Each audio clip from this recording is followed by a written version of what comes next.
xohlasalaringiz kesib tashlaysizlar. Ochig'i men kelganimdan afsuslanyapman. Shuncha vaqtim zoya ketdi. Qiz bola, o'g'il bola deydigan joyim yo'q. Qisqa gapiraman chunki shoshyapman. Payg'ambar alayhisalomning yoniga Jabroil alayhisalom keldilarda 3 ta narsani aytdilar. Ey Muhammad, xohlagan ishingizni qiling. Agar hantalni urg'icha bo'lsa yoki toshni ichida bo'lsa ham yaxshi bo'lsa mukofotini, yomon bo'lsa jazosini olasiz. Ikkinchisi, xohlagan insoningizni yaxshi ko'ring. Baribir bir kun ajralasiz. Xohlaganingizcha yashang, xohlaganday.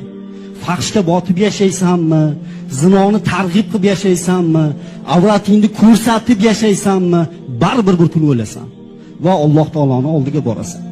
Musulmonmi, musulmon emasmi, tan oladimi, olmaydimi, bu meni gapim emas. Bu payg'ambar alayhisalom aytgan gap bu.